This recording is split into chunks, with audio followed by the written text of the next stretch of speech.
L'Union des élèves et étudiants ressortissants d'Ondé, en abrégé l'UERA, a dévoilé sa stratégie qui permettra à ses membres d'être plus compétitifs dans les salles de classe et dans le monde de l'emploi. À l'occasion de la cérémonie officielle de Yekangwon Festival, les responsables de l'organisation ont exprimé leur volonté de permettre aux membres d'avoir le niveau requis pour être à la hauteur pendant les cursus scolaires et universitaires en vue d'une grande compétitivité dans le monde du travail.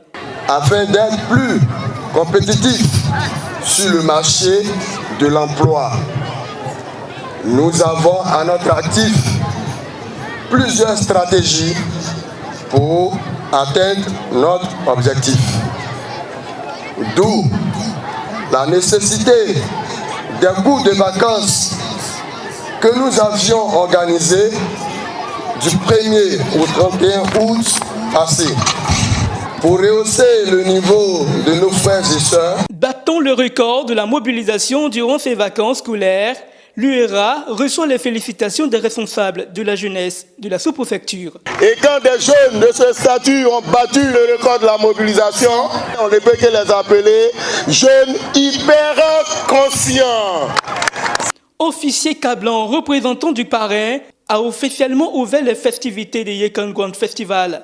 Sur ce, je proclame ça, le lancement officiel du bal et vous y êtes tous invités. Notons que l'Union des élèves et étudiants ressortissants d'Ondé a organisé des cours de vacances qui ont pris en compte la classe du primaire, du CP1 au CM2 et du collège de la 6e à la 3e. Au cours de cette activité de vacances, plus de 100 élèves ont composé dans toutes les matières. Les meilleurs élèves ont été récompensés à la cérémonie de remise des prix le samedi 3 septembre 2022 à l'espace Henri Conan-Bédier, une initiative louée dans la région. Ça permet aux élèves de mieux se connaître et puis se rencontrer. Ça permet aux gens de jouer, de se réjouir. Donc j'aimerais qu'à chaque fois la même chose se répète. C'est pour que la jeunesse d'Andé reste en union, parle de paix et de précision.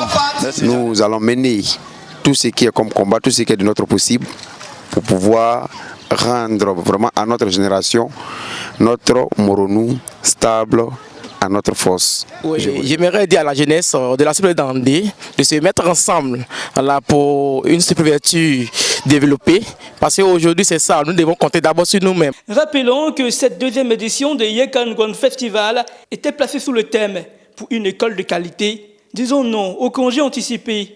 Elle s'est tenue du 1er au 3 septembre 2022 à Andé sous-préfecture, située entre Kotobi et Daokro, dans la région du Mont-Renou, à l'est de la Côte d'Ivoire.